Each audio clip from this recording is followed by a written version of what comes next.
Dark Souls 3 has some items that drain HP. The most known of them is the symbol of avarice. While increasing soul gain and item discovery, it curses you with health drain. Most people just heal it back. But what if we couldn't? No healing items means no ESTUS, no divine blessing, and no healing miracles that instantly heals back HP. Next is that we can summon, obviously, and we always said the word the symbol of avarice. Pretty simple, right? Maybe. Wait! This challenge run is inspired by Seves R. Check his channel out. To make things more original, attacking would also drain HP. I'll explain this part later in the run. By now you already know we have to gather up a lot of HP, so the life ring became our starting gift. Warrior has the highest amount of vigor, but the spook spell from the assassin's class will benefit more in the long run. It prevents illogical fall damage, and this will make things easier. My character decides to be scared for the rest of this run and is indeed not prepared for this challenge run. I spawned in the cursed item of the run, and the 10 HP drains a lot of our low invested vigor. See that there? Iframes. If back in Dark Souls 1, this would not even be possible, as it drains it anyway. Gundyr isn't that hard, is he? Oh. I have a strong feeling that this will not be the first time, so the only option really is to repulse him to phase 2, as it gives us iframes. This stops the draining. For once, Miyazaki is actually quite nice. Or so I thought.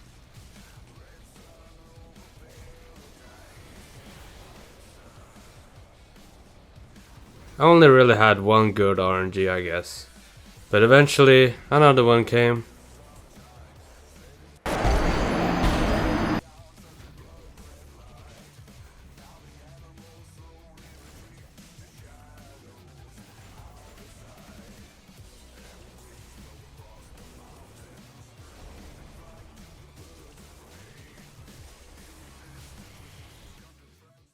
And that counts.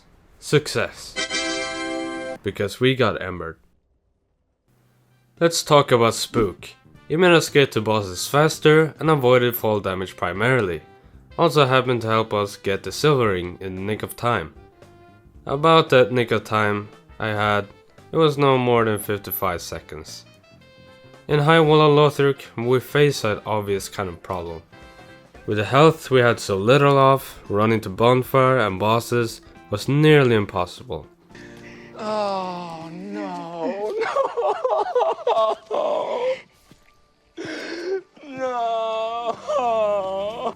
So after finally having lit the bonfire, it was time to farm souls. I realized now that if I didn't upgrade my vigor anytime soon, I wasn't going to have a great time. We opened the shortcut and we're merely ready for Vort. And that's for one simple reason. Our health. So farming souls was the current objective, apparently.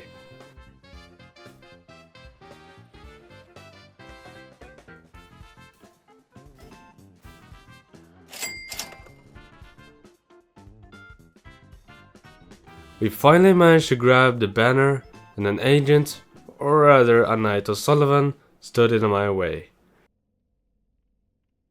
It was but a simple roadblock.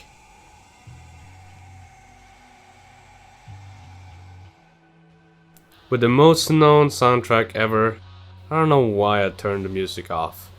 To add up, we dealt minimal damage to Vort. This is as far as I could go.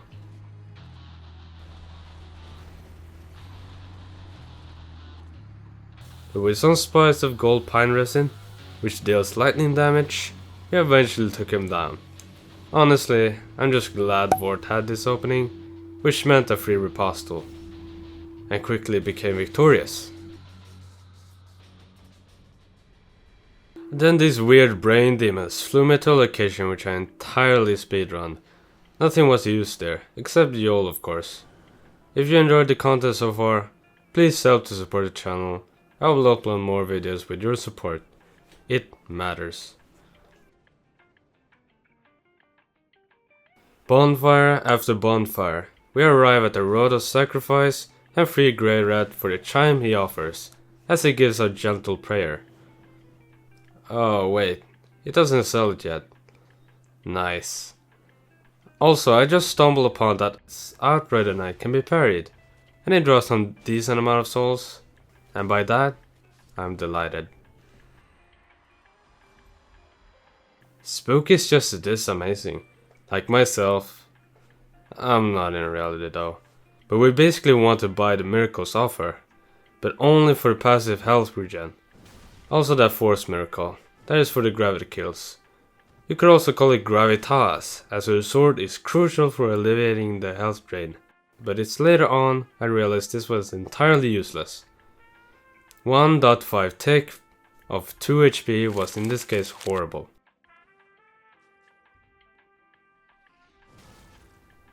As you can see, I use force quite a lot, but thanks to that we earned the Uchikatana. This made the Crystal Sage fight far easier, as you can parry him, bleed him, and I just knew I could take him down. But I was just too stupid to see that and ambered instead. Now why did I do that? Anyway, Sage got crystallized first try. Let's see, we want Twinkling Titanite for oh what? At least we could kill the lizard before having to do the same thing again. There we go. The Cathedral region also offers some early game Twinkling Titanite. After some time with the weapon, I can definitely say it's rewarding when pairing with this thing. Good God. Getting to a cathedral is tough though, no doubt. I wasn't sure I was ready, so I went to the Bat Santa and he gave us access to the first DLC, which we went to. Sincere apologies to Andre, as the region was actually really trash, so nonetheless, I needed the better passive health regen.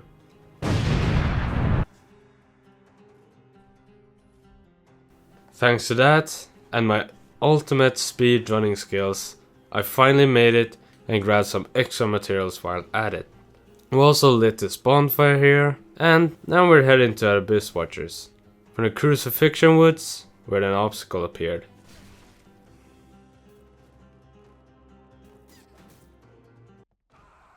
Oh. He's not the only one who's gonna laugh at my face, as the Abyss Watchers also did it. But worse. I tried to use Trollcore resin, but that didn't work out, did it? No! I died multiple times. Multiple times. Oh, so that's what I need. I could also invade someone, but it'll save time to kill a boss instead. Plus the PvP is hard right now to find. We grab a Twinkling and then upgrade our katana to level 4 from the shards of the Farron Bridge. Then we scrapped the idea of killing the Abyss Watchers and instead went back to our undead settlement to defeat the tree with hanging axe axe. It went pretty smoothly, even if I died once. And now we got that boss Amber. But I honestly didn't know what to expect on this attempt. All I wanted was to prevail. I knew I was screwed here, so I just... But at last, I took him down, thanks to that Ember.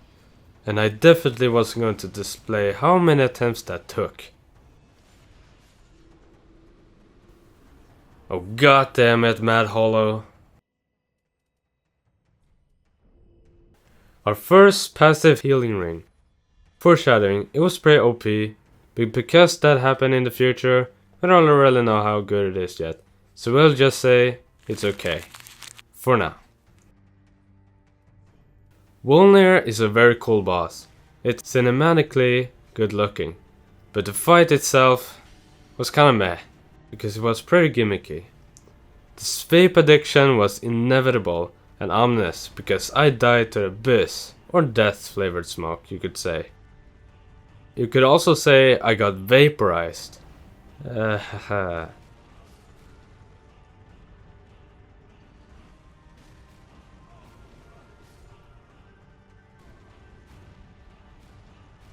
But anyhow, we got the job done.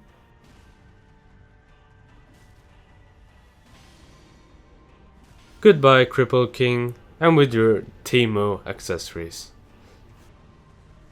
Nevertheless, I died.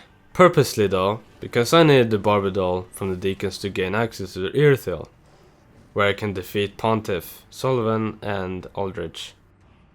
I knew I made a good decision choosing the katana as my primary weapon. In this fight, you need a weapon capable of crowd control. I spammed the weapon skill till I ran out of FP and something crazy happened. This ring is freaking bugged. Come on now. But we stopped the cloning popes and headed straight to Earthil. Earthil is probably the longer and more difficult walkthrough of the game, with wave after wave of fast-paced enemies that are tough too. Maybe it's just my opinion, but I skipped through everything here, so yeah. Also I killed this invader for a great NPC invader weapon, which I actually forgot you had to be Embered to get. Moving on, this guy, whom was destined to be a god, Sullivan. Now remember my first approach was enough for Sullivan. So it was. A parashield was the key to the next door. The katana parry had less hitboxes, and compared to a parashield, we didn't have a lot of iframes to deal with either. Moreover, the katana was being replaced, and yes, it had to eventually let go. The Sellsword Twin Blades takes out Sullivan in no time. The clone was tanky, and if the damage wasn't enough, I'd have to find something that was enough. Mainly because of our health drains. So we need to kill the boss in time. Next on the list, the magic spamming Aldrich. That having the ability to teleport so far away feels more like rage bait to me than escaping. That is the downside for me. I have to deal as much damage as I can in time to survive till it dies. Also making sure not to lock on when it attacks, as this melee option has a horrible hitbox. A good RNG seems to be impossible for Aldrich. Also worth noting that we should not stand on his fire. Why does he have it? He's weak to it. Finally, after some close moments, this happened. You're one nasty boss, Aldrich. One cylinder down, and his treasure gives us not the chest, but her ring. Still soothing as her though, as it gives health regen. 2 HP per second, to be precise. The Demon of the Undead Settlement. There's no peak value out of him really. But what was, is a toast to celebrate Sigurd's accommodation. Dancer is the one boss that can go from a late game boss to an early. But because we're in the late game ourselves, this boss was a walk in the park. But if it weren't for the Pontiff ring, I would have made it far. I'm sorry for keeping this ring on, as it actually does ruin the run a bit. But I only realized that until later into the run. Apologies friends, I'm hoping we can get over it and move on. Quick stop at the Merchant Crow. We traded a beer for a special chest plate. And we kinda look like him. Kinda resemble him. Next up is the Dragon Pretender, Axe Spring, Osiris. He's very weak to lightning, but I couldn't really get any more than like 2 gold pyros in, and I've used those up, so I had to use bundles. First phase can go quickly if you're close enough to hit him, but he clearly can't stop the vape addiction, just like Volnir. And I just have to accept a fourth of my health disappearance. Okay, I died, but that was the first time in a long time. It took 12 attempts for Osiris. We mainly look for a weapon killing these optional bosses, so Gundyr, don't make this hard on yourself. Gundyr would probably be more worthy of linking the flame, because I thought it would be a walk in the park even without the parry shield. But no, that was not the case here.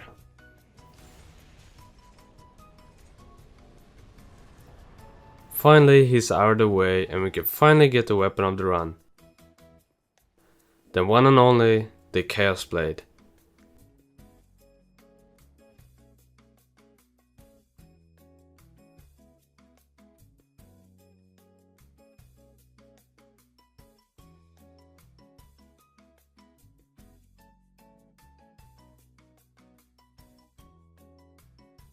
You take 15 HP from your health for attacking enemies. So why even use this? It does not drain your health. Well, good question. I don't know either. But maybe I just want to see the bottom end of pain. Just like all the other challenge runners. The only good thing I could find was that it had the highest base damage of all katanas. But other than that, it's just bad. But hey, at least it has visual effects. Pretty neat. Even though that's barely noticeable. But if the weapon could get buffed like the Fume's Ultra Greatsword, I would actually have feelings for it. Now we haven't really been able to progress through Irithyll Dungeon, so we might as well just skip the whole thing. Nothing too dandy. Alright, what we're really after here is Jorm. He's required to get the key to the archives. Yeah, no, not this time. I just want you to die quickly, alright? Fine, call me a coward. I just think it takes way too much time. In addition, it's a gimmick boss. It's meant to die like this. Well, the summon rings means that we can now access Grand Archives. That is great progress. Only, there's a hunk of metal in the way.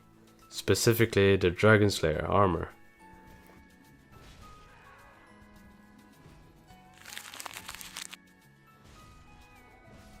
I know there's a way to parry him, but I just couldn't find the timing and instead stick to attacking him like a barbarian.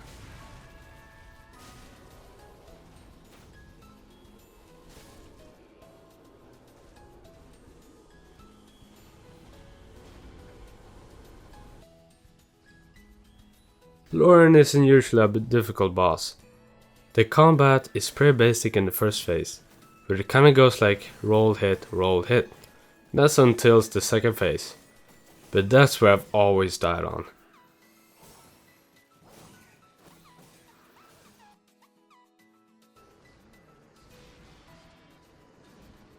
Honestly, I can get the Aldrich vibes from this. I've never died this much to Lorien. This was one of the worst bosses I ever faced in a run. Replenish became, because of that reason, my last resort for the weapon I used. It should suffice for the HP drain, but just a little bit because it generates 5 HP per tick, leaving us with only 1 HP draining each time. I basically wanted to stop the draining but in between the boss arena and the bonfire. The run back was indeed not my cup of tea. I felt stuck. The victory was so close, but also so far away. My apologies, friends, but we had to switch to twin blades. Again. I truly felt disgusted by myself, and my dignity fades once more. I assumed this was another death for me, but wait. What the f- It seems like Miyazaki knew I needed a push. A true blessing. And wanted me to take him down. Once and for all. Even though that we won, we should definitely not use this ring anymore in this run. Apparently has a bug that if you attack successively with 2 or more enemies at the same time,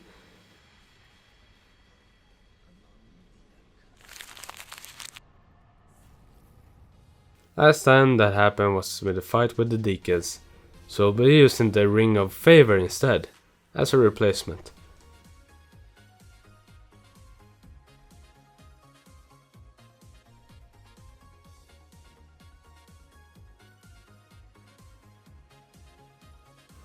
But now that the base game is done, and feeling properly defeated by Lorien, we headed to the Archdragon Peak, to fight the last optional bosses.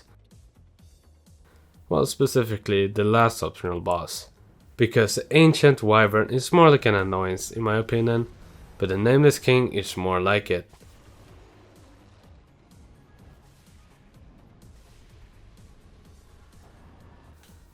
Well, it was time to show him who's the boss. Apparently that would not be me. I don't know why I said that.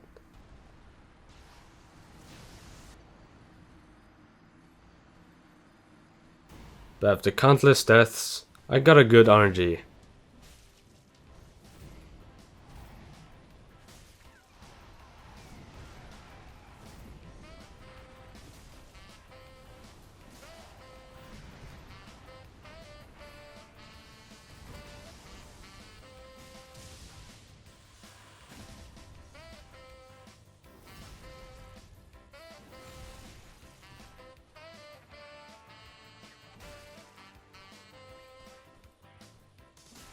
I did get a good RNG, but with many unpredictable attacks already being a problem.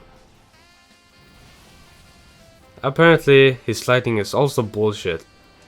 Honestly, it feels like Nameless King is pulling shit that I can't dodge. Like seriously, this is personal now. But finally, I managed to put him down on this try.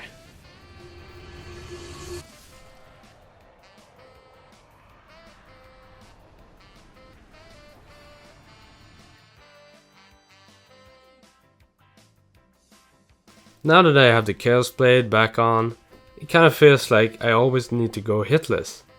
If we can find ways to make the Chaos Blade even more powerful, we could probably handle it at least. So with that out of the way, let's farm for deep protection. That stacks with our Golden Vow or the weapon skill of the Sunlight Sword by an extra 5% in our attack rating.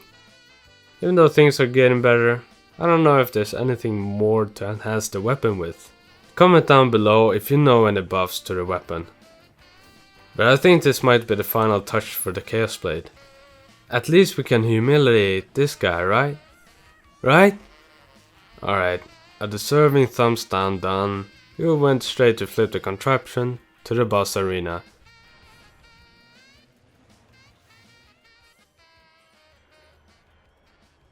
And we faced Frostfeet. No, Freed. Not. It went as usual. Except that it's only Ariandel that can bleed. When Freed, apparently can't. Or it's because the bleed buildup is pretty slow. That I kinda didn't realize that bleed procs actually did work on her. But we could parry her though. But you probably have realized by now that only someone like Ongbal would do that. After like an hour or so, we finally came out victorious.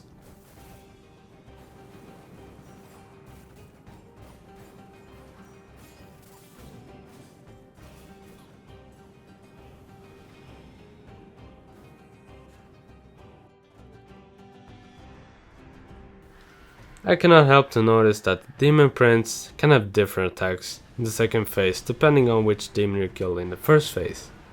We want to get the laser animation for apostles, so let's focus on the demon of pain.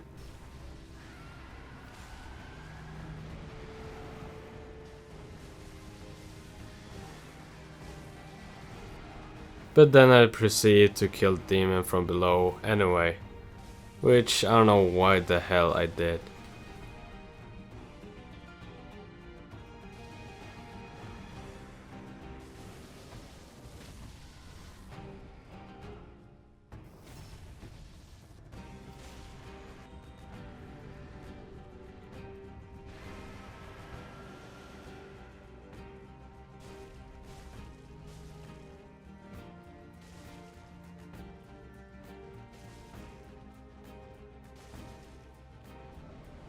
This is the reason why I want to kill the demon of pain first. As you can see, his attacks are tedious.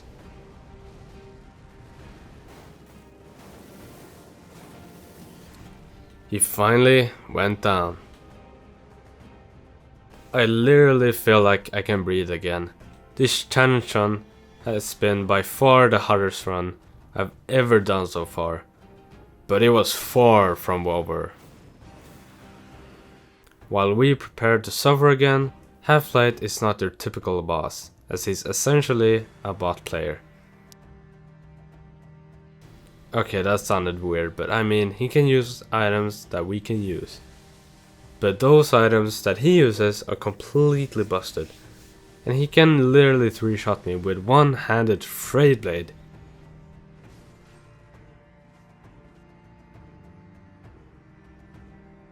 Also, insane healing from his buddies. I used the same tactic as Sev SR did in his run. Just hit R2 on charge to stagger him, then L1 for damage, and repeat this process as long as you can. It's likely when you don't have any stamina left. The point is though, is just to be ultra aggressive enough so that he won't recover. The fight itself was sloppy. Finally, on attempt 5, we take the gobber down, just in time. And honestly, this fight was just a really good RNG, otherwise I wouldn't be stuck here forever. But the world isn't in time though.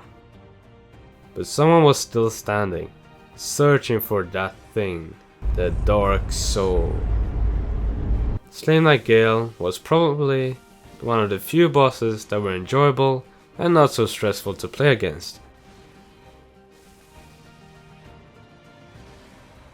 It was so enjoyable that I died again just to fight him a bit more. But in all seriousness, I was a bit rusty since it's been a long time. But thankfully, his attack patterns are pretty easy to learn, and if that wasn't enough, he can get poisoned. The idea of that is just so we don't die to our symbol of avarice. My god, wasn't that a perfect idea. The poison stayed until the 3rd phase. That is pretty insane. This boss fight was bound to be epic and fun for that reason. I knew that all along, and specifically speedrun the Ring City just to meet him. But who I also forgot, however, was the Dark Eating Medir. Oh boy, isn't he intimidating. So much I fumbled the first try. But it isn't as hard as a tutorial boss in Night Rain. Nevertheless though, I just had to go hyper aggressive like Germany in World War II during Blitzkrieg. Problem is his hitboxes and my greediness. I love how I have these problems normally too. However, we literally had a timer on us, a death timer, so I had to lock in hard this time.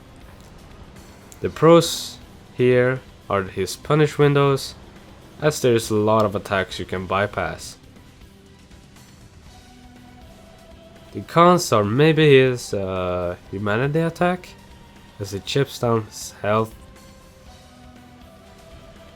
Of course he had to copy Manus on this one, but the struggle paid off and this fight went similarly to Gale.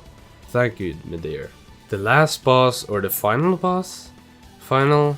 Yeah, he is in a good way a mild boss. For me it was though. Going aggressive at the first phase, and later at the second, you'll just smell the sweet taste of victory. Seriously though, he had a lot of reaction roll attacks that were kind of frustrating.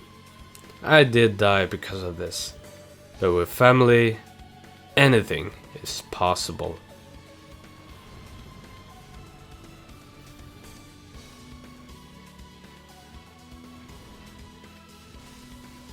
Also, run away from this combo attack at the second phase. It's just not worth trying to roll the whole time.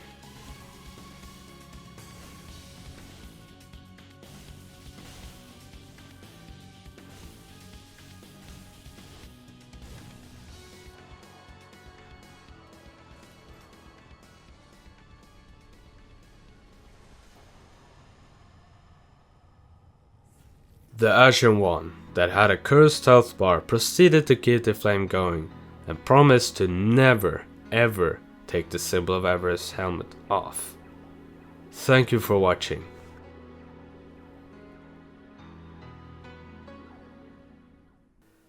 Oh crap, you're still here? Shit, that was not me.